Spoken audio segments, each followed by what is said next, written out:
Ladies and gentlemen, dear guests of the Schiller Institute, let me welcome you to this conference.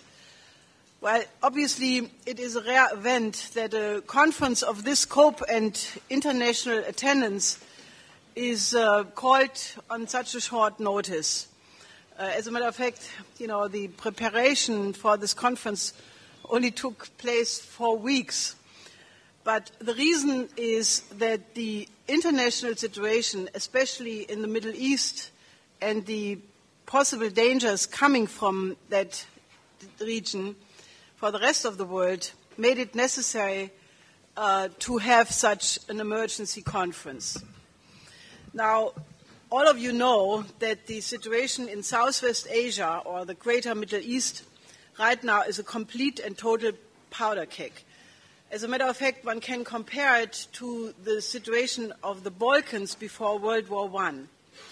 And you can easily see that just one more incident, and it could explode into a new Third World War, which this time, in all likelihood, would be a thermonuclear war. And we are literally on the edge of it. If this would happen, it's our best estimate that this would lead to the extinction of the human race. Because if only a small percentile of these available nuclear weapons would be used, that would lead to a nuclear winter, and after 1.5 hours, most life would be extinct, and after a few weeks or maybe years, the likelihood is that nobody would survive. Now, this is only one of the existential dangers. The other one is that the transatlantic financial system is also about to collapse, and it is on the verge of a hyperinflationary explosion. The euro system is about to blow, and if you look at the absolutely devastating situations in Greece, in Italy, in Spain and Portugal, you have a pre-taste of what could happen in terms of an uncontrolled social explosion and collapse in all of Europe. Now, for any thinking person, and unfortunately there are not so many around these days, it should be obvious that if this present trend of politics is continued, mankind is about to crash with full speed against a brick wall. The present policies have brought about the most existential civilizational crisis in mankind's history. And if they continue, mankind will have proven not to be one iota more intelligent than the dinosaurs. The purpose of this emergency conference, therefore, is to propose a complete and dramatic paradigm shift. To end the paradigm of geopolitical confrontation and conflict resolution by war, and have instead a paradigm where the oligarchical financial system of profit maximizing for banksters and speculators, which right now is threatening the life of literally billions of people, is replaced with a new paradigm where the focus is on the common aims of mankind and overcoming those threats which could lead to the extinction of civilization. This new paradigm shift must be as fundamental and addressing the axioms underlying these policies, which must be as fundamental as that axiomatic shift which separated the Middle Ages from modern times, with all its breakthroughs in natural science and classical artistic composition. The difference between the Middle Ages, which was characterized by scholasticism and superstition, which was replaced by a focus on modern science and modern culture. Now, if you look at the Middle East situation, it is good that this ceasefire between Israel and Hamas, mediated by the Egyptian President Morsi, supported by Hillary Clinton and the UN chief Ban Ki-moon, did occur. and hopefully it, at least for the time being, put out one of the many fuses. But it does not at all fundamentally change the situation between Israel and Iran, which is still set on a course of confrontation, and it unfortunately does not change the regime change policy against the Assad government in Syria. Only on the 20th of November, there was an article in Haaretz written by a Druze Israeli poet called Salman Masala, who basically, in my view, correctly said that the attack by Israel on Hamas was part of a well-defined plan to take out, before the attack on Iran, the so-called wings in the Gaza Strip and in Lebanon, which basically would get activated in case of an Israeli attack and an Iranian counterstrike.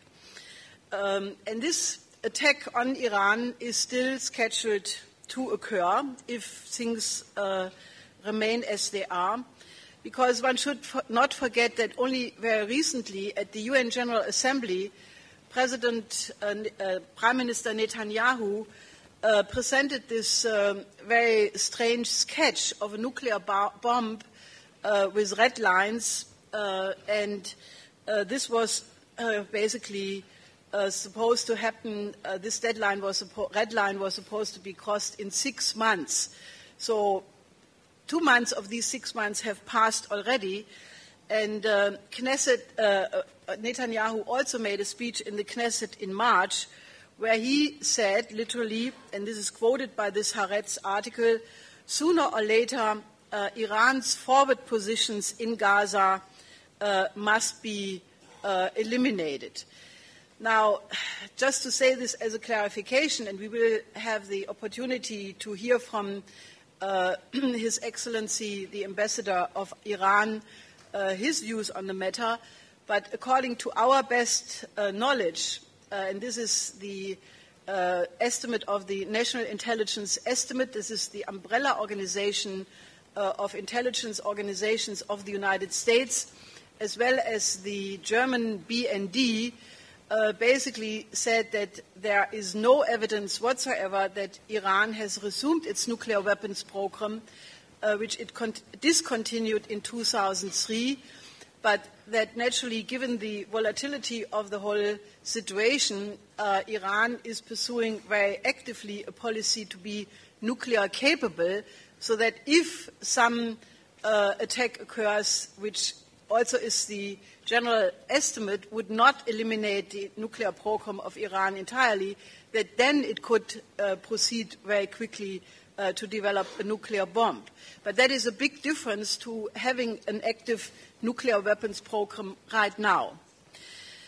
Now, what else was the intention behind the targeted killing of the military leader of Hamas, Ahmed Jabari, on the 14th of November?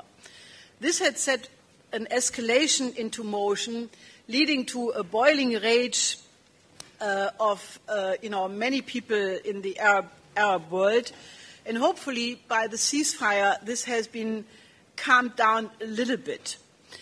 But that alone obviously is not enough to put out the fire which is already burning. Now look at what Turkey is doing. They are obviously a member of NATO, and they have officially requested the deployment of Patriot missiles and approximately 170 Bundeswehr soldiers to be deployed at the Turkish-Syrian border. Now, for what? Well, Germany seems to capitulate to it because there is a gigantic pressure applied that Germany, who did not participate in the Iraq war and not in the Libya war, must now be involved in any new NATO campaign because of loyalty to the alliance. Now, so far, there was nothing coming from Syria in terms of weapons against which the Patriots would be effective. So far, only grenades and artillery was fired, and there it's also not so clear from whom, It could have been the rebels, it could have been provocations, it could have been the Syrian army, but the cui bono has to be asked on this as well. Now, NATO chief Rasmussen assures us that the deployment of these Patriots are only for defensive purposes. But what about the statement of the British Prime Minister Cameron, who has said that sooner or later the British government would be involved in establishing a no-fly zone over some territory of Syria? And what about the statement of the Chief of the Defence Staff of Great Britain, General Sir David Richards, who said that it's just a question of time when British forces will intervene in Syria if the so-called humanitarian situation worsens. Now, once these Patriots are deployed, what counts is not words, but in military terms, what counts is capability. And once this capability is there, if you have an escalation, they will be used.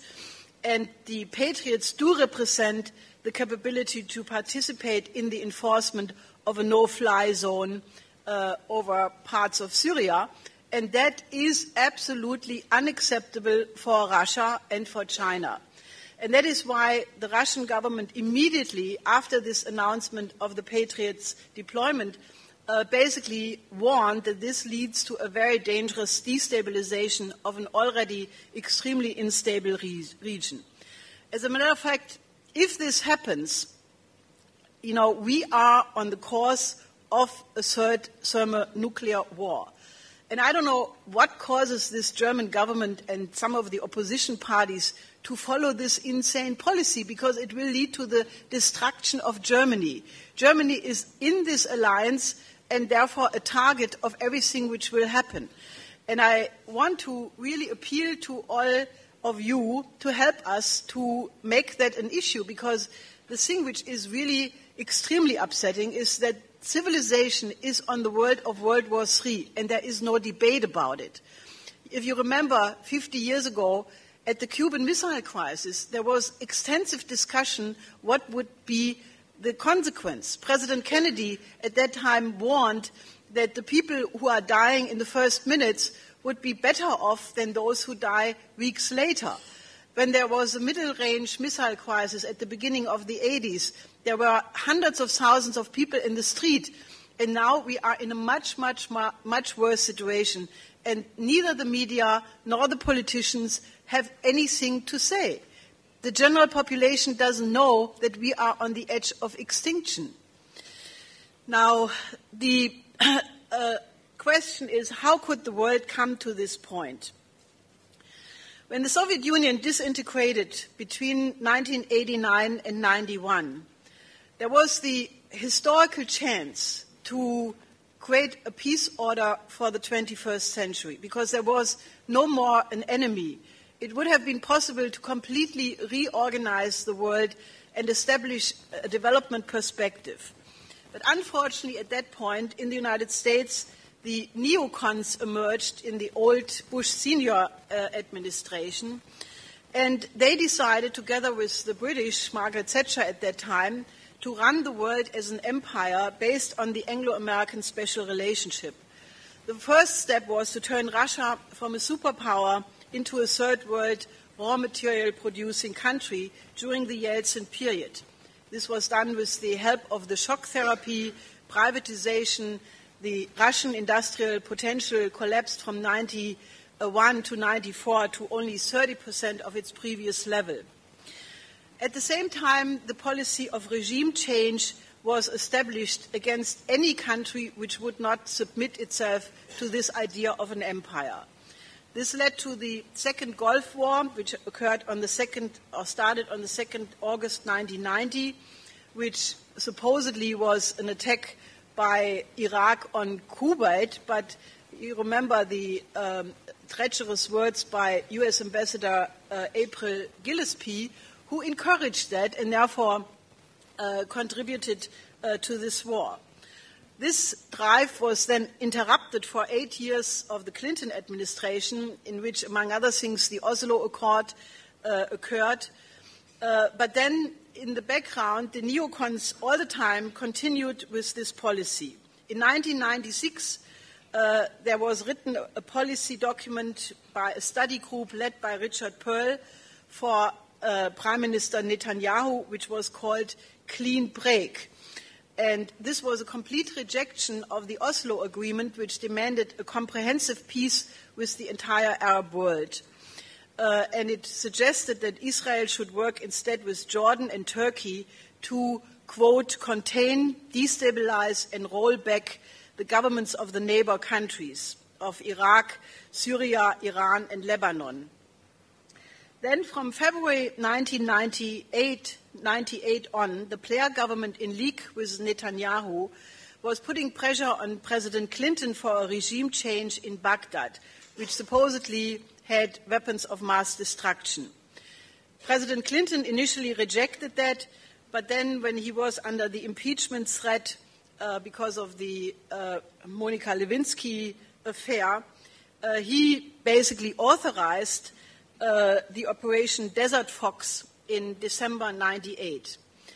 Then, 1 year later, in 1999, Tony Blair made the infamous Chicago speech where he announced the Blair Doctrine, which basically said that from now on it would be justified everywhere in the world to have humanitarian interventions. And he also, this was the same year in which globalization really went into high gear with the financial deregulation, which he had also demanded in his speech, which led to the repeal of Glass-Steagall, the full unregulated free trade and environmentalism, also the health policy of the national health system of of Great Britain, which is this euthanasia triage policy. All of this was announced in this speech by Blair. Now, Blair, in his speech, praised the long British history of British relation with Chicagoland, and maybe there is also the reason why he was the election advisor to President Obama until for the entire present year. Now, on the 3rd of January 2001, my husband, Lyndon LaRouche, made a prophetic webcast because he said that the Bush Jr. administration, which was coming in 3 weeks later, would be confronted with such problems of the financial system that they couldn't handle it, and they would therefore be tempted to make a new Reichstagsfire incident. Now, this was prophetic indeed because exactly 8 months later, September 11th occurred. And in the commission which investigated the events of the September 11th by both the Congress and the Senate, the leader of this commission, Senator Bob Graham, basically pointed to the fact that the classified 28 pages, which were never published and which President Obama had promised to immediately declassify once coming into office, and this was a demand by the families of the victims of the World Trade Center, that should be opened because it pertains to the role of Saudi Arabia. Now, we have published extensive documentation of the role of the British in the so-called Al-Yamaha deal, which pertains to the British-Saudi financing of September 11th. And all of this is documented very well with official documents from the US Congress, except these 28 pages.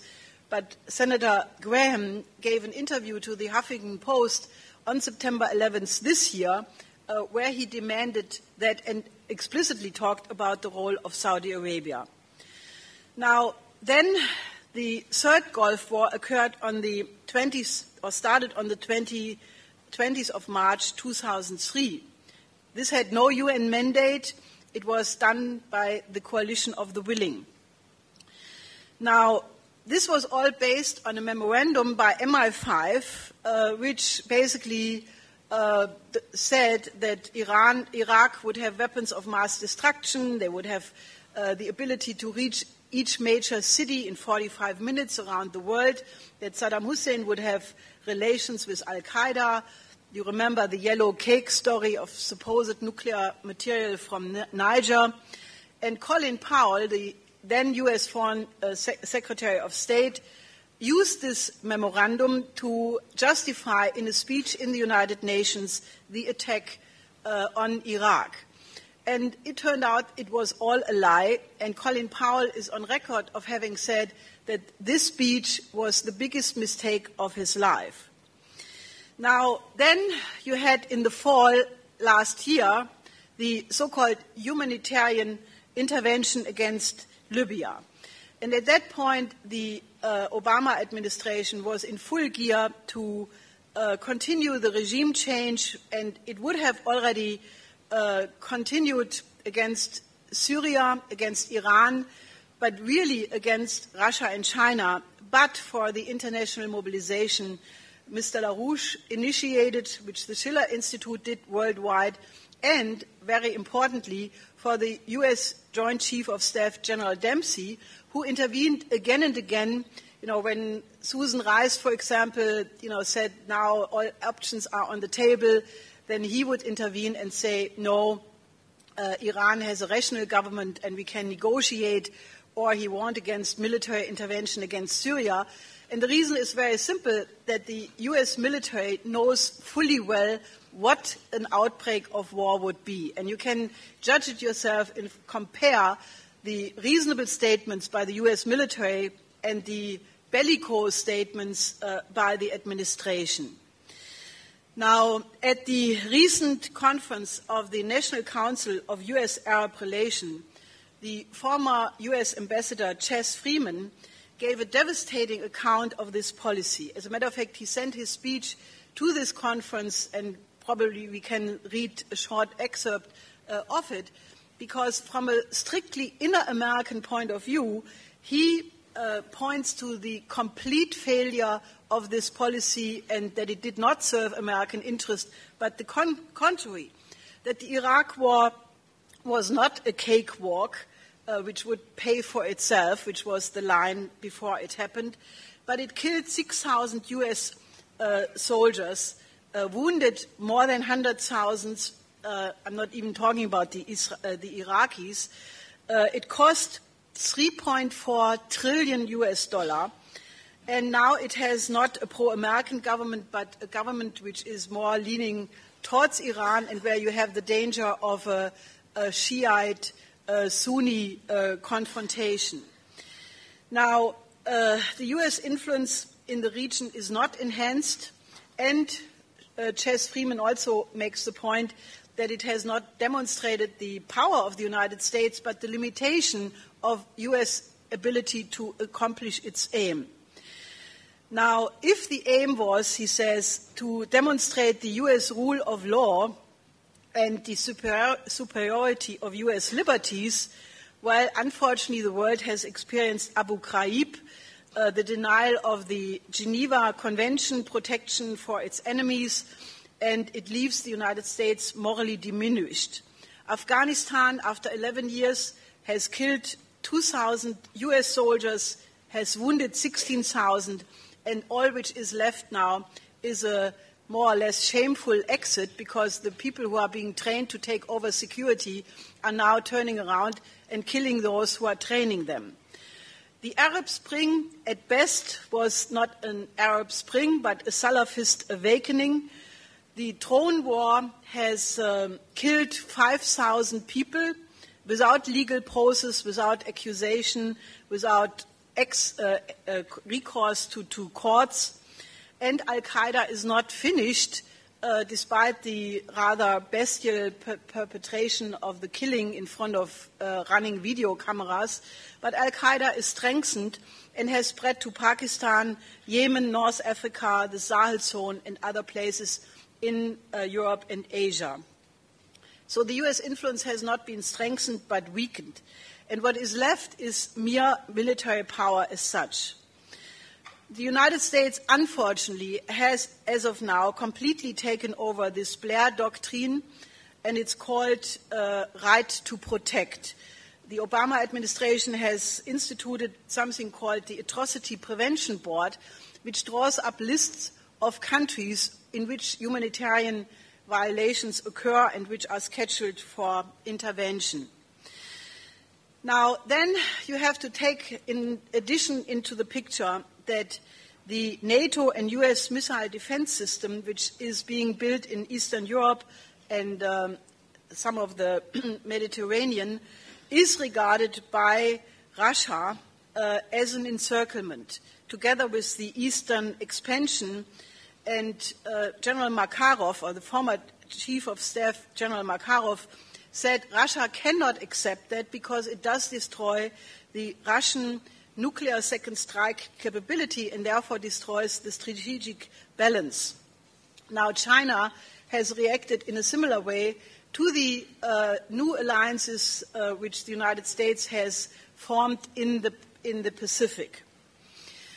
Now, if you look at the immediate situation concerning Syria, while in the case of Libya, Russia and China still were neutral, but after they saw that the so-called humanitarian intervention in Libya was really a full-fledged war with the bestial assassination of the former President Gaddafi, which did not enjoy the Geneva Convention protection, they are now vetoing in the UN Security Council. And therefore you have, in the case of Syria, the immediate clash of the Putin doctrine versus the Blair doctrine. The Blair doctrine saying the Peace of Westphalia of national sovereignty is over, humanitarian intervention are allowed.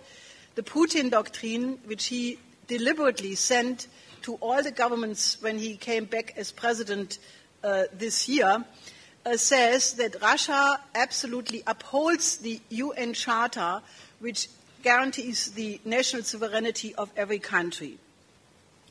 Now, this could clash while we are talking here. Secondly, the situation with Iran has equally the potential because it is very clear that Israel alone cannot really carry out such a mission because the distance, the refueling, the various other limitations, and therefore the aim is to pull in the United States. Now, if this happens, then, it is really the end of civilization.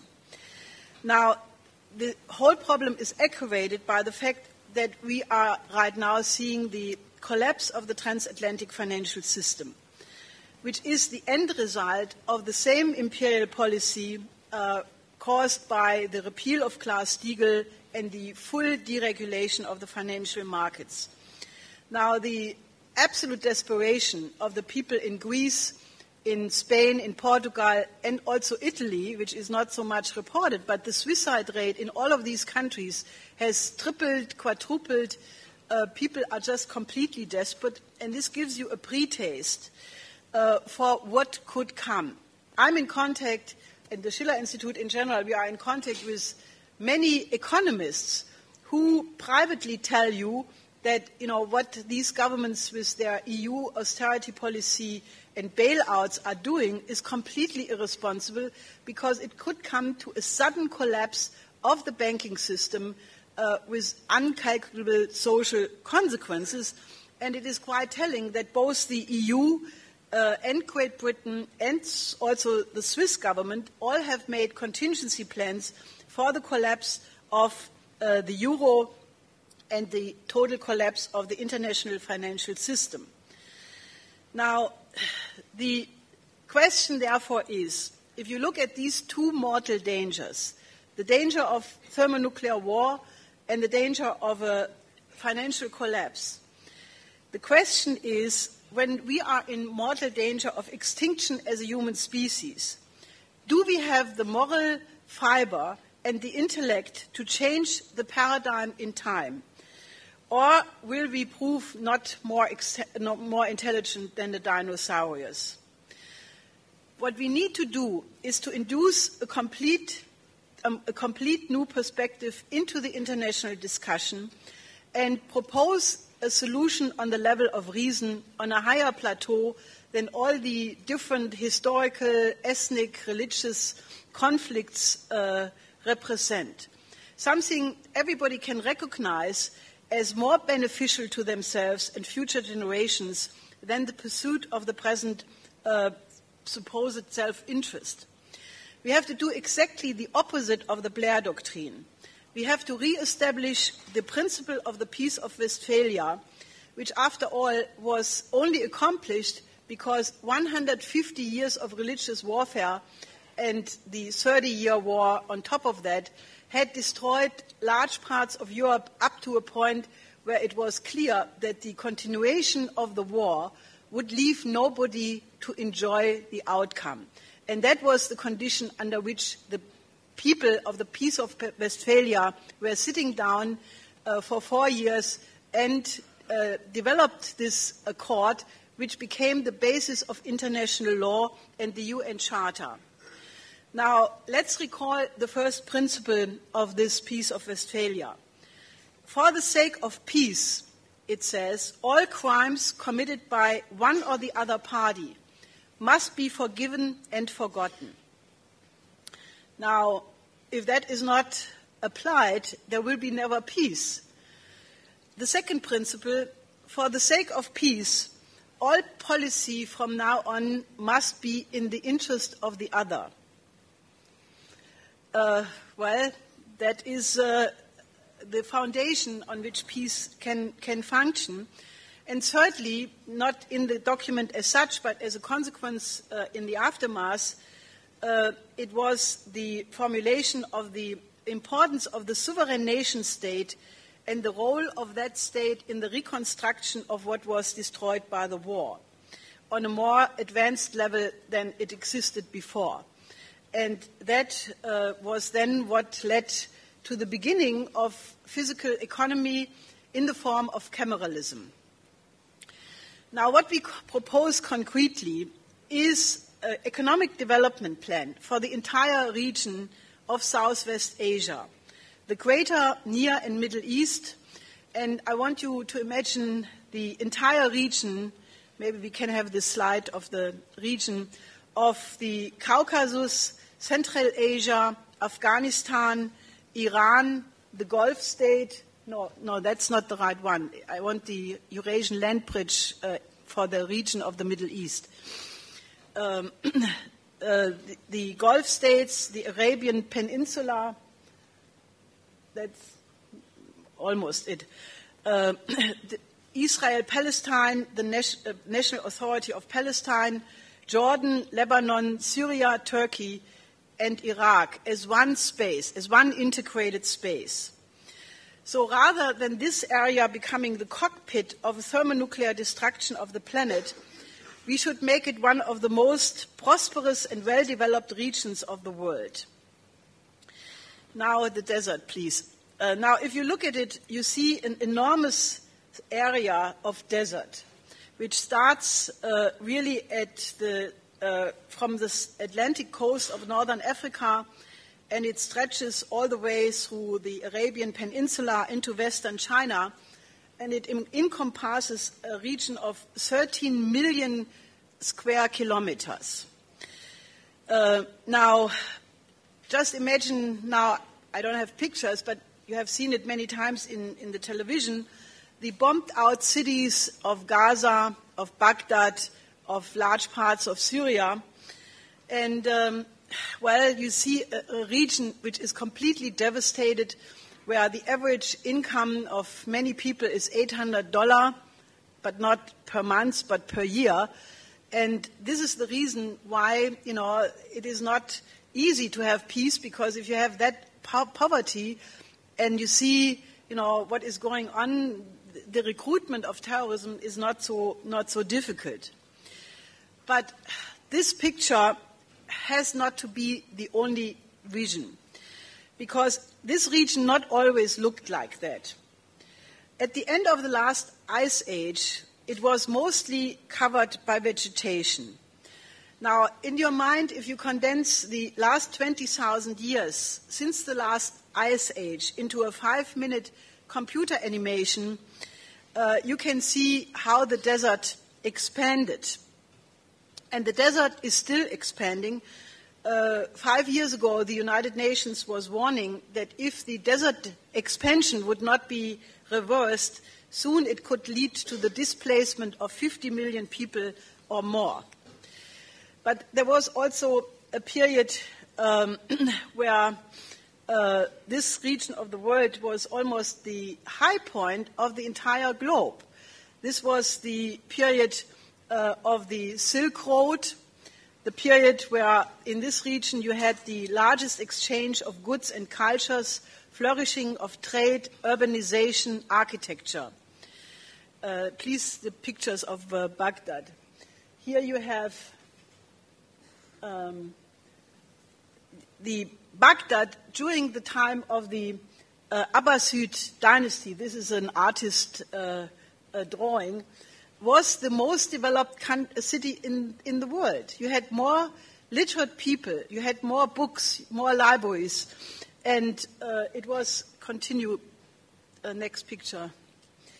This is when Harun al-Rashid was having relations with Charlemagne, and in that period they collected all the knowledge of the Mediterranean, from Egypt, from Greece, from Italy, from Spain, and emissaries would bring the knowledge to the different, like Al-Mansur or Harun al-Rashid, and they would weigh them up in gold for what they found. And when Europe was destroyed after the collapse of the Roman Empire, much of the knowledge of the high period, of the Greek period, or other advanced periods were lost, and it was only through the connection of Harun al-Rashid with Charlemagne that Europe could rediscover its earlier roots. Next picture. Here you have the first hospital. Next picture. This is a water clock given to Harun al-Rashid. Next. This is another beautiful gift given to him. Next. This is Harun al-Rashid playing polo.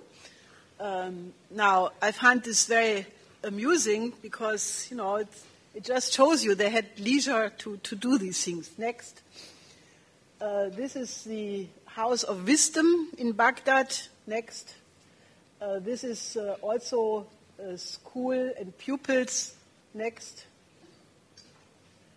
Here is Ibn Sina, who is not from Iraq, but I think it's presently where Iran is. He was there were many thinkers, Al-Farabi, Al-Kindi, Ibn Sina, who were really in the tradition of Plato and carried on the work of Plato. Harun al-Rashid was also a master of medicine, and he had very advanced studies of the body. Can we see that? Here is his work translated into Latin. And next, here you see how his influence spread. As a matter of fact, Ibn Sina was so famous that and so advanced in terms of his medical studies that it took until the 17th century in Europe until his knowledge was surpassed. Next. Oh, no. Okay, forget that. Anyway, so there is no reason why this golden age of the Arab and Persian and Arab Renaissance should not be revived. I mean, in the same way, like, European cultures are disconnected from their high points. Italy is not on the level of the Italian Renaissance. Germany is not on the level of its own classical period. But there is no reason why not only Europe, but also the Arab, Persian, Islamic world cannot revitalize on a modern level, but with connecting with the roots of its earlier golden age. Now, there is just a tremendous lack of infrastructure and industrial development. There is almost no agriculture because of a total lack of water. You can fly for 5, 6, 7 hours over this area of northern Africa and the greater Middle East, and you can look out of the plane and you do not see one green spot. I did this once and I was looking, where are the oases, and there was none. So therefore, what we have to do is treat this whole region as a part of the world land bridge. This is a concept which grew out of a proposal which was made by Mr. Larouche and myself in reaction to the collapse of the Soviet Union.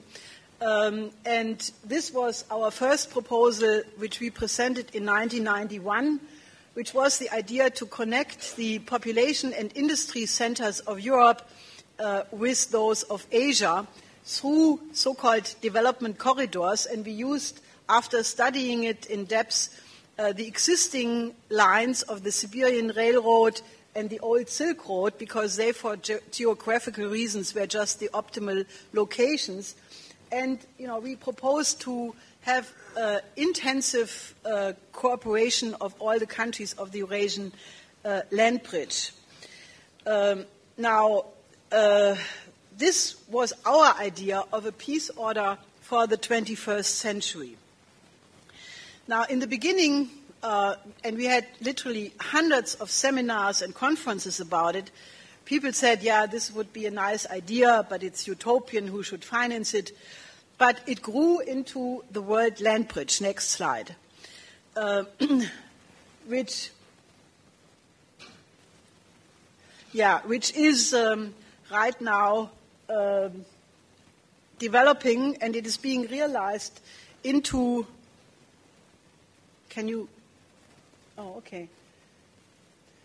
this is now in process of realization. And what was only an idea in the beginning is now in different degrees of realization through the governments of China, Russia, South Korea, and others. And basically, the idea is to take the Middle East Development Program as an extension of this World Land Bridge.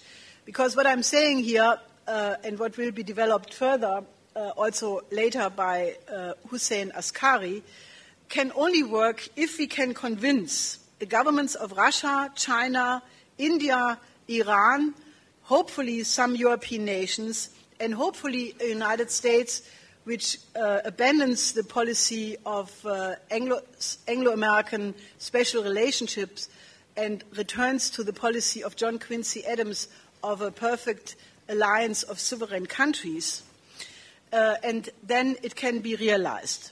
Now, the first priority has to be a war on the desert, because what is one of the biggest problems in this region is, I think we have a slide for that, is the lack of fresh water. And for that, we have to focus on three key problems.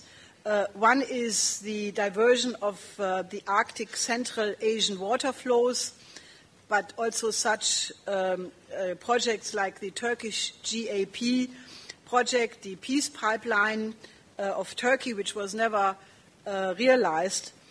It must include the Oasis plan, which has been proposed by Mr. Larouche since 1974. It must especially focus on nuclear power, desalination, and underground water reservoirs. The approach has to be the same, like what we propose with the North American Water Management Alliance project, which is the largest infrastructure project ever undertaken by mankind, which is the idea to take the waters flowing into the Arctic Sea and bring them through a pump system along the Rocky Mountains all the way to Mexico. and that would immediately create 6 million jobs. This is under active consideration right now in the US Congress as a result of our work. Now, the idea about it is to have a human intervention to upgrade the biosphere through the redirection of the flows of water in great amounts, causing vegetation to develop, and then with the aid of the work of photosynthesis, the vegetation evaporates water, it comes to cloud formation, new rain patterns, and new regional weather patterns. Now, we only want to, no, this is not it, this is the GAP that comes later. Now, I want to only identify some key projects which will be later elaborated by Hussein, but just to set the framework for what I'm going to say afterwards. First, we want to have the Aral Sea Basin developed because the Aral Lake has shrunk to 10% of its size, and this presently is an acute problem for all the countries of Central Asia. It was the result of the depletion through the monocultures in the Soviet era and has turned most of these countries into salt wasteland, where windstorms distribute salt in the lands of Kazakhstan, Uzbekistan, Turkestan, and is hurting agriculture and the health of human beings. Secondly, we want to have a major river diversion project, for example, to redivert the water from the Pechora River, which flows into the Arctic Sea, into the Volga River via Kama, and this will eventually pump 19 cubic kilometer water into the Caspian Sea system of canals into the Caucasus. This was a project already on the drawing board during the Brezhnev era, and at that time the cost estimate was only $4 billion, which is obviously not a lot, and this project was then totally killed during the Gorbachev period. Secondly, we want to have the rivers Ob and Irtysh redirected through a 2,550 kilometer long channel lifted 100 meter up through a system of 6 pumps into the Aral Lake. This will then also go to the Sib-Aral Canal. Now, at the beginning, only 7% of the discharge of these two rivers will pump 27 cubic meter water into the Aral Sea, and in the second phase, 60 cubic kilometer through enlarging the channel to be able to carry larger ships. Then we also want to build the following the Turkmen Canal for ship travel from the Black Sea via the Don-Volga Canal to build the Eurasian Canal across the Russian part of Caucasus to Afghanistan and the Aral Sea. Then Central Asia will be connected to the Atlantic via the Mediterranean and to the Indian Ocean and through the Suez Canal and to the Atlantic through the Mediterranean. This then will not only function for shipping, diversified agriculture, because cotton is the most water-intensive crop, which really should not be used in these areas. Now, if this happens, the Aral Lake will be rich, filled with fish population again, which it used to be, and this irrigation of the area will also moderate the climate. Then another project is an underground pipeline of 4 to 5 meter diameter, which will draw water from the Turkmen Canal into the very fertile Caspian central area of Iran. Water should be pumped over the Elborz mountain into central Iran to the central Iranian cities westward of Mashhad. This pipeline can be built rapidly, since this region is already well connected to the Eurasian rail line, which goes through Mashhad. The Iranian government already has initiated several of these projects to fight the spread of the desert and is working with the Central Asian countries.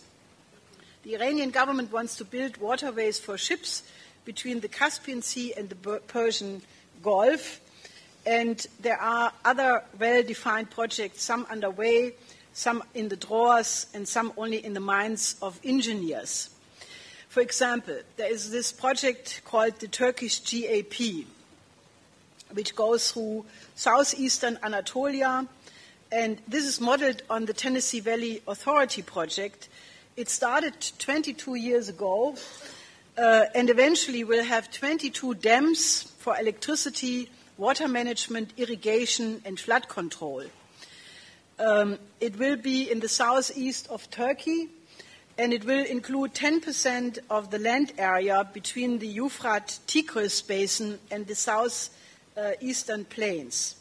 Eventually, it will make possible 1.7 million hectares of land for agricultural use. Now, obviously, this area is located on the borders of Turkey, Syria, Iraq, and Iran, with a heavy Kurdish population, and this is obviously now one of the crucial hotspots of the crisis. But the development perspective is the only way how peace can come to this region, and it is a very, very impressive project. The centerpiece of this GAP is the Ataturk Dam, please slide, which is one of the largest in the world. It brings water into the plains of the Haran, Mardin, and Kaylan Pina plains, making possible enhanced production of agriculture and industry. Now, in 1993, during the Oslo Accords, there was an Arab-Israeli peace process going on where the idea came up of the Turkish peace pipeline. Now, this was never materialized, but it was the idea of moving water from Turkey to Israel and Palestine, Jordan to the Arabian desert states of the Gulf region, and then a western pipeline into the Sehan and Sehan River, which are now flowing unutilized into the Mediterranean in Adana through separate pipelines. Now, they would have brought and will bring water, one in the west through Syria, Jordan, Israel, Palestine, and one to Saudi Arabia, which will be eventually 2,007 kilometers long, and one in the east through Syria, Iraq, Kuwait, and other Gulf states, altogether 3,900 kilometers long. And they will carry 16 million cubic meters of water a day. Now, in 1975, Mr. LaRouche traveled to Baghdad for an annual celebration of the Ba'ath Party, where he had the opportunity to talk to many leaders of the Arab world, and he toured some of the previous irrigation systems of Iraq, and he came back with the idea of the Oasis Plan. This is the crucial idea of using nuclear power plants for large-scale desalination of large amounts of ocean water. Now, presently, both the International Atomic Energy Agency, the government of Iran, the Gulf Cooperation Council, and France have made various studies of the cost and efficiency of having desalination plants run by nuclear energy rather than by gas. Please, the picture. Iran presently is the only country which has a large civilian nuclear power plant in Bushehr since 2001, which was worked out through the collaboration of Iran and Russia.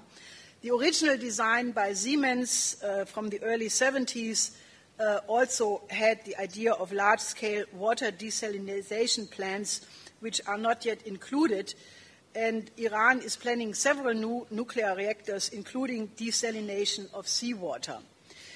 The United Arab Emirates, picture please, have presently an agreement, the Emirate Nuclear Energy Corporation ENEC, established in 2009 in Abu Dhabi a deal with South Korea to build together with the Korea Electric Power Corporation, KEPCO, 4 nuclear plants, 1,400 megawatt nuclear energy to be ready by 2020. The first one was started this July 2012. The Saudi government has plans to build 16 nuclear plants by the year 2030.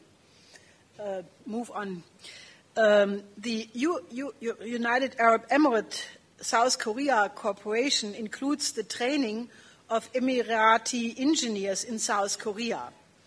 In Saudi Arabia, the original intention of the King Abdullah City for atomic and renewable energy included a training program, and this is not really continued as far as I know, but presently the big Achilles heel of Saudi Arabia is the almost total reliance on foreign labor and expertise. Now, it is very obvious that if the LaRouche Oasis Plan of 1975 would have been implemented, a lot of bloodshed and misery would have been prevented. At different times, leaders of both Israel and Palestine agreed with LaRouche to go in this direction. For example, the Israeli Foreign Minister Shimon Peres at the time and Prime Minister Yitzhak Rabin in 1985 launched a campaign for a Marshall Plan for the Middle East. In 1993, when the Oslo Accords were signed, the world came very close to the potential realization of these plans. But there was a big problem. As Lyndon LaRouche had underlined and emphasized, that this peace plan could have only have success if immediately the population in the impoverished region, especially in Palestine, would immediately see earth-moving machines begin to work so that the population could have a perspective of a better future. Now, this was totally sabotaged by the World Bank and the international community. The World Bank held a conference on the 20th of September 1993 and explicitly refused the funding for infrastructure projects, water and energy. Peres and Rabin at that time talked about a budget of 50 billion to get this program going. Now, 50 billion compared to the approximately 25 trillion which were used alone to bail out the American banks, shows you the proportion of these things.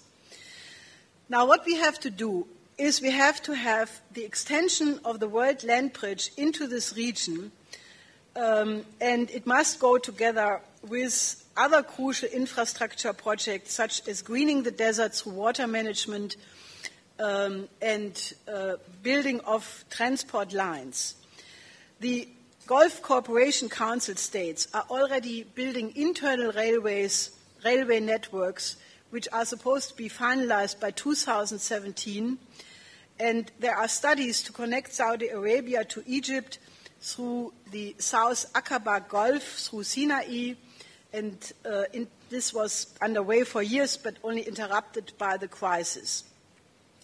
Now, the objective of this project is to build rail connections, among others, for the travel of the Muslim pilgrims from North Africa to arrive by air, sea, and land.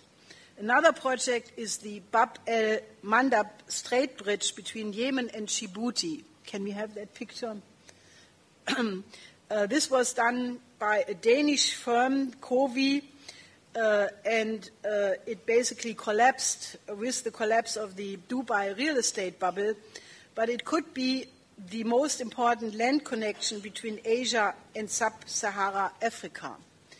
The idea is also to build a bridge or a tunnel across the Hormuz Strait, and to renew the more than 100 years ago conceptualized Ottoman-German Al-Hiyaz railway, which is supposed to connect, or is connecting, the holy cities in Western Arabia to Turkey and through Jordan and Syria. The Berlin-Baghdad railway does exist, and it is the idea to extend it to the Gulf part province of Al-Hiyaz railway, but it must be urgently modernized. Saudi Arabia has plans to connect to the Iraq railway, and Iran is building a port from is planning a rail connection from is already connected from Bandar Abbas, the port in the Gulf, to Turkmenistan through the Mashhad-Sarak connection, which was established in 1996, which re-established the old Silk Road. Now, this connection from 1996 was a major breakthrough. This occurred when in Beijing there was the large conference with 34 countries participating, discussing projects for the 34 regions along the Eurasian land bridge. And at that time, Beijing declared that to be the long-term strategic perspective for China. It was then interrupted because of the Asia crisis 2007, 2008, but it is now the Eurasian land bridge is fully back on the agenda. Another line being worked on between Russia, Iran, and Azerbaijan through the Caucasus to Europe is underway. Presently, individual countries have various projects in progress. Some are collecting dust in the drawers, or others are not even yet worked out in feasibility studies. Now, how do you solve the problem that you have some rich countries which have a complete lack of developed labor, some countries are very poor, some have educated workforce but a lack of resources? Well, how do you get development for the region as a whole? Well, what you have to start with is a unified conception, a vision how this region should look like in 20, 40, or even 50 years. And then decide among all the governments involved to pursue this development as a conscious war avoidance strategy. There have to be preparatory conferences by the transport and science ministries. They have to work out the details of this plan, which we only sketch out here. And then it has to be announced to the people of this region as the intention. There should be a declaration in the tradition of the Tehran Conference of 1943, where Franklin D. Roosevelt proposed, had his personal representative, General Patrick Hurley, present the declaration regarding Iran, which promised independence, sovereignty, and territorial integrity to Iran. FDR also commissioned an economic development plan and assistance in the building of the economy afterwards. Now, I take now a quote from this Tehran declaration, but I change it so that it does not only concern Iran, but that it concerns the whole region. And I only change 3 words. The inauguration in all the countries of the greater Middle East, instead of Iran, of the American pattern of self-government and free enterprise will be an assurance that the proceeds from development of the resources of the countries of the region will be directed substantially to the building of schools, hospitals, sanitary systems, irrigation systems, and improvement of the facilities, of all facilities contributing to the health, happiness, and general welfare of the people of the region. This plan of nation building may be improved through our experience in the region and may become the criterion for the relations of the United States towards all the nations which are now suffering from the evils of greedy minorities, monopolies, aggression, and imperialism. Now, all which is necessary is that the United States goes back to its tradition of the founding fathers, of Benjamin Franklin, of Lincoln, of John Quincy Adams, of Franklin D. Roosevelt, and there is a strong tradition of that in the United States. Now, presently, the question naturally arises, who should finance this? Now, one could ask polemically the question, what is it worth to avoid the extinction of civilization, which would occur if this is not implemented? Now, I can assure you it will never be built in the world of the old paradigm of globalization, because that system is about to disintegrate in a hyperinflationary explosion. This system has therefore to be replaced by a credit system in the tradition of Alexander Hamilton, the first Secretary of Treasury of the United States, and the formation of a national bank. Now, this policy has been echoed by the Reconstruction Finance Corporation of Franklin D. Roosevelt. It was used by the Kreditanstalt für Wiederaufbau to develop the Marshall Plan in Germany in the post-war period. And with the help of this policy, Germany was turned from a rubble field in 1945 in only a few years into the famous German economic miracle, which has been admired by the whole world. Now, what needs to be done, therefore, is that each participating nation establishes a national bank which give credit lines for these clearly defined projects. And then you need a multinational long-term agreement between the government, and that multinational agreement does represent the new credit system. The credits must be long-term and low in interest rate, and they must be entirely determined by criteria of physical economy and lead to the maximum increase of energy flux densities, which automatically means that, for example, oil will not be used for fuel purposes, but as a resource for chemical production. So we are not looking explicitly for foreign investments, but the credit system will provide credit for future production of real physical goods. This is almost by nobody understood concept, but this policy of credit lines for future production as compared to bailouts for past debt is very crucial to understand. There is a very good chance that in this interim period between now and the new year, when the new Congress comes into office, that the chance exists that in the United States the Glass-Steagall law will be re-implemented.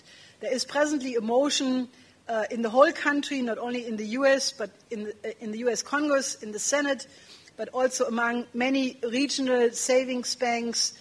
Even the Republicans have a big drive. Some people of Wall Street, even some people in the city of London have recognized that all these rules, the Volcker rule, the Vickers Commission, the ring fencing, all these watered-down versions have not functioned, and that only a full-fledged return to Franklin D. Roosevelt's Glass-Steagall can solve the problem. Now, if that happens, the commercial banks will be put under state protection, and the investment banks will have to clear their books on their own without having access to the savings accounts of the commercial banks or being bailed out by taxpayer money. And then it is very likely that some of these banks will have to declare insolvency. At that point, you need a credit system because there will be not enough liquidity around for the economy to function. At that point, credit lines for future production as compared to hyperinflationary bailout projects, packages for past debt will come into play. Now, this goes back to the conceptual policy of Friedrich List and the customs union, the development of the German economic development in the 19th century. And it was Friedrich List who, in his writings, made the very clear difference between the British and the American system of economy. The British system, he describes at great length, is based on monetarism, free trade, buying cheap and selling expensive, which is the present system of the IMF, the World Bank, the WTO, and all the leading financial institutions, and they are about to go bankrupt. The second system, the American system of economy, is totally different. It goes from the assumption that the only source of wealth is the increase in productivity of the labor force, and that it is therefore in the interest of the state to develop the cognitive powers of its citizens in the best possible way. Now, this American system was then continued and elaborated further by Henry C. Carey, who was the economic advisor of Lincoln, which he outlined in his writing, The American System of Political Economy. And also, almost not known is the fact that through the influence of the US ambassador in Berlin, George Bancroft, and the friend of his youth time, John Lothrop Motley, and Wilhelm von Kardorff, who was the founder of the Central Association of German Industry, Bismarck, the German Chancellor Bismarck, became a believer into the American system of protectionism and became a follower of Carey and List. Now, the reason why Germany developed in the end period of Bismarck and after that very quickly from a feudal economy to one of the leading industrial nations in the world was because of that Bismarck rejected free trade, rejected monetarism, and went into state protection of the building of the state. Now, the same thing occurred in Japan with the Meiji Restoration.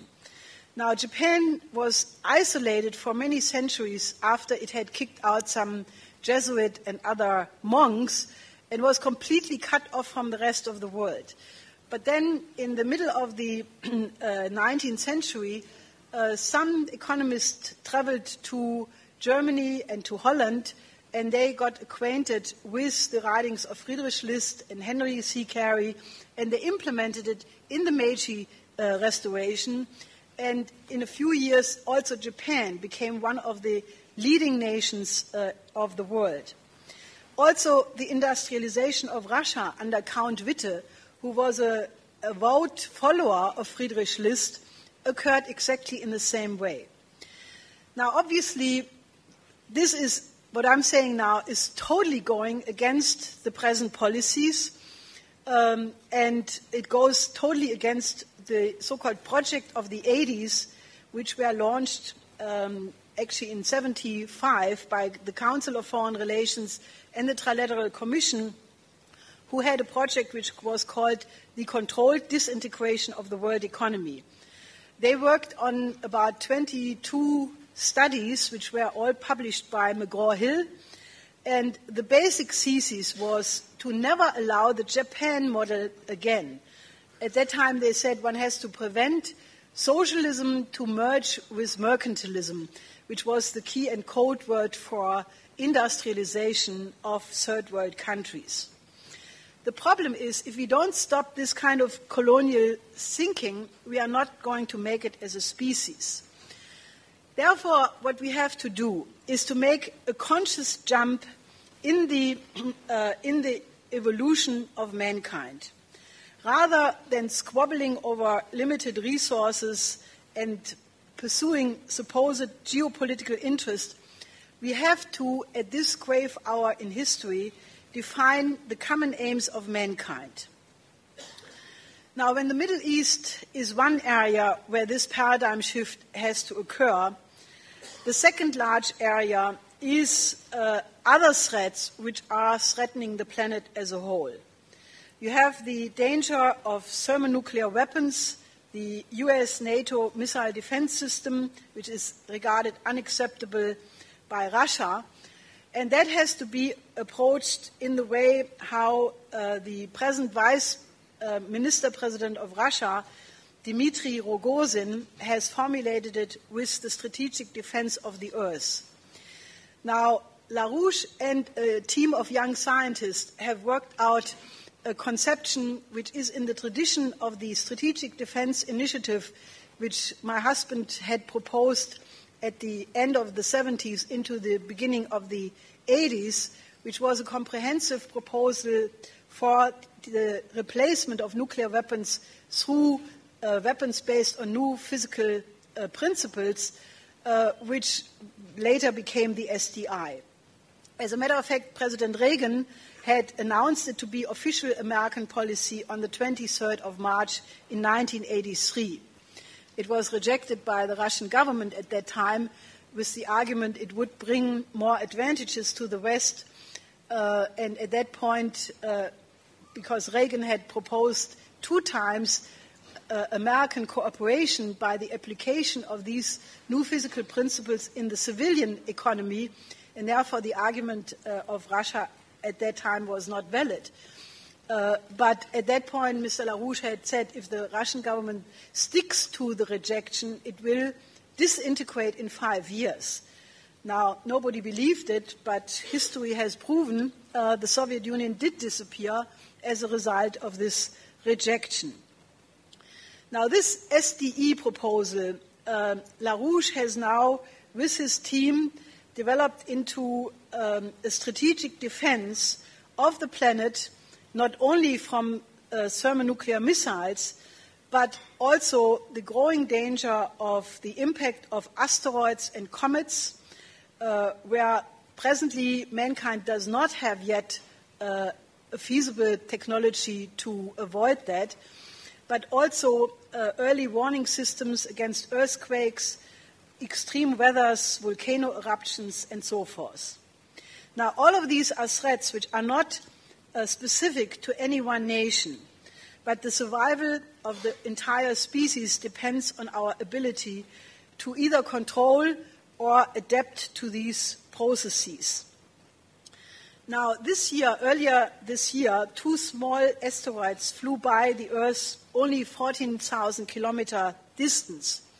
This coming February in 2013, the asteroid with the name 2012 DA14, which has a diameter of approximately 45 meters and weighs 14,000 tons, also flies by relatively closely. It probably will not hit Earth, but it can become a real danger for the very many satellites which are circling the Earth. Now, a larger rock, 2011 AG5, will pass in 2023 and 2028 the Earth. In 2040, it could come to an impact of an asteroid with a 140-meter diameter, which could already lead to a destruction of a middle-sized nation.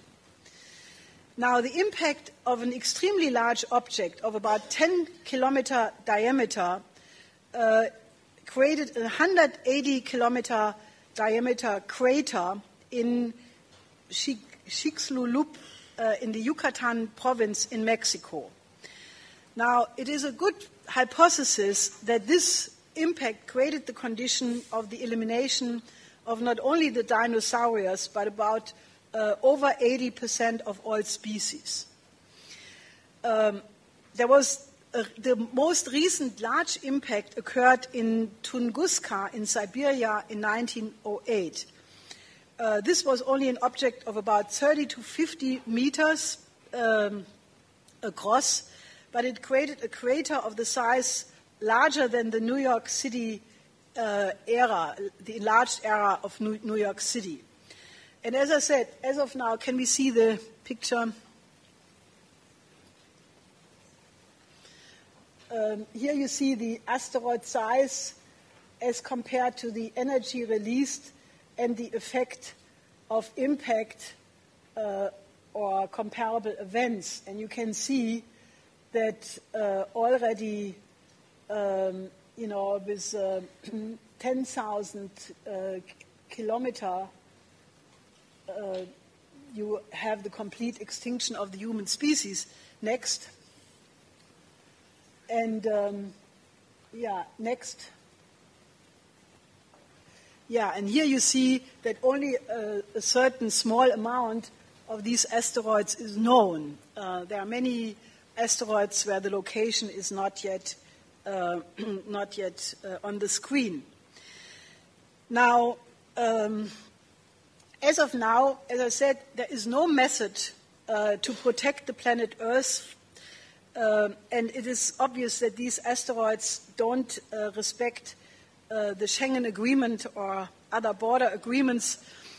So does it not make sense to form an international cooperation to defend mankind against such threats? This afternoon, we will have the opportunity to hear of one of the participants in the ICMAS conference, which took place in September in Ukraine. ICMAS stands for International Global Monitoring Aerospace Systems. We will hear what is the stand of research at that point. Now, following the earthquake and tsunami hitting the area of Fukushima on the 11th of March 2011, obviously not everybody in the world reacted so insanely to this event like the German government.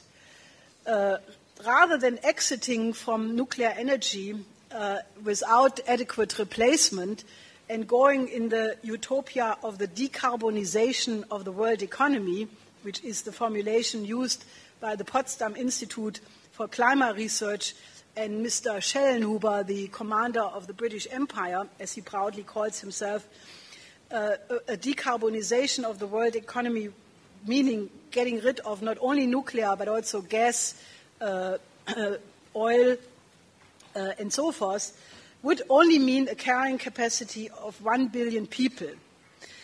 Now, contrary to this insane German policy, many nations increased their research into seismic precursors for earthquakes, volcano eruption, but also spotting large fires, extreme weathers, and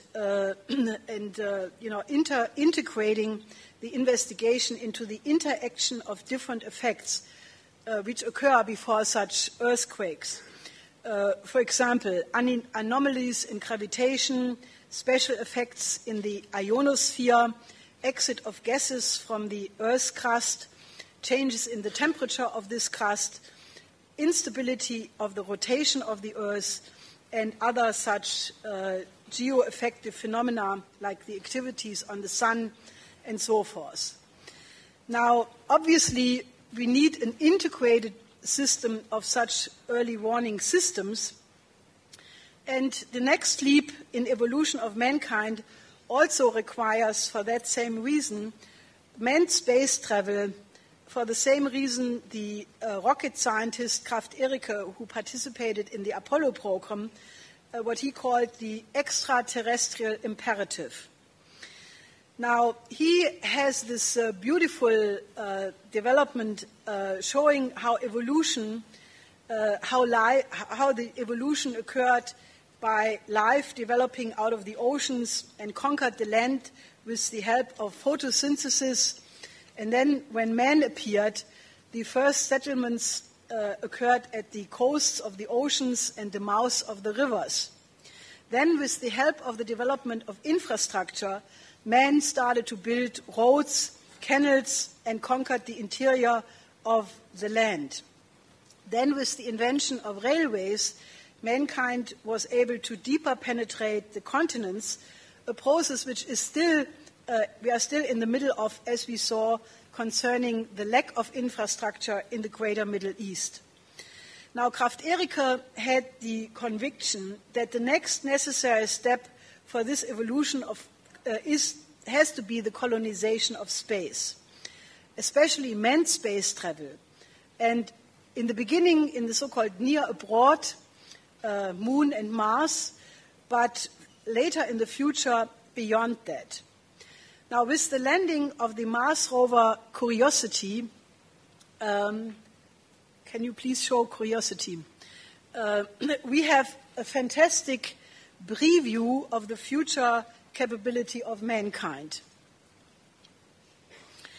With only 14 minutes delay, we can now that's the amount of time the signals from the lab stations on the planet Earth take to Mars, we can now have sense impressions on Mars. We can see, hear, speak.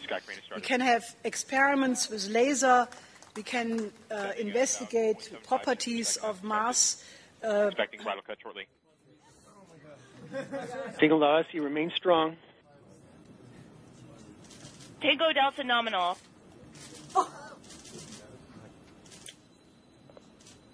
Yeah. UDLCOM configured. Rim stable. UHF telemetry. Rim stable. UHF is good. Touchdown confirmed. We're safe on Mars.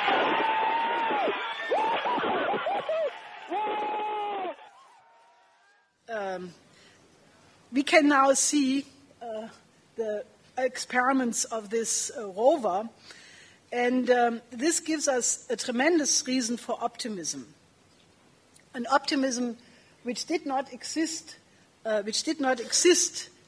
since the Apollo program, where if you would have asked young people at the time what they wanted to become, many times they would have answered, I want to become an astronaut, a cosmonaut, I want to develop these things. And this can now be put back on the agenda. Now, mankind is the only species capable of discovering ever new physical universal principles in science and classical art. And the truth does not lie in the so-called sense experience, but in the process of the progress in the knowledge of these principles. What enables man to continuously perfect this process is his innate capacity of creativity. Nicolaus of Cusa, the great philosopher of the 15th century, called this the vis creativa, the creative power of man. When man is creative, he discovers new principles which correspond to the real laws in the physical universe, and he can upgrade the biosphere through the intervention of the noosphere, as Vladimir Vernadsky put it. Now, the fact that man can discover these principles is the proof that there is a coherence between the lawfulness of the creative mind and the laws of the creation, the physical universe. Because if an immaterial idea, a hypothesis, a thought, leads to changes and improvement of the physical universe, then such a cohesion must exist, otherwise it would not work. Now, this is also called natural law, and you can violate this natural law, the order of the universe, for certain periods, but you cannot do it at an extended period, or the laws of the universe will hit back on you. Now, we are now at such a point where a continuous violation of the laws of the universe, the non-application of creativity as the basis for our daily procedures, is becoming a threat. And we have now the total moral test of mankind. Are there enough human beings who, in light of the possible extinction through thermonuclear war, are capable of responding in this way? Now, I have to finish my speech without notes. Now, we are being tested.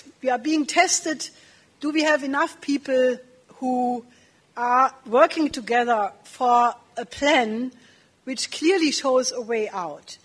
Can you help us and be part of a mobilization to convince the governments of the world to abandon a narrow-minded geopolitical confrontation and make the kinds of changes which are necessary to guarantee the survival of the human species? Now, I know that this is possible. I know that the human mind is absolutely capable of making such leaps, of thinking things in the imagination, like a great composer, like a great poet, like a great artist.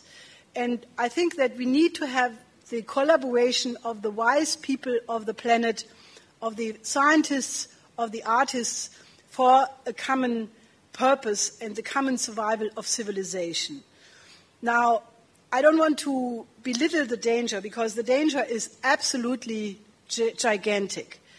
I think if most people would know how much we are on the edge of a thermonuclear war, they would not sleep. And I don't want you to go away from this conference and sleep. I want you to be upset. I want you to be totally upset and worried, because only that will give you the energy to help us to try to change this. And the reason why I'm optimistic anyway, and despite of this, is because if you would have shown the picture of curiosity to a Stone Age man, the Stone Age man would have probably said, "You are crazy, it does not exist."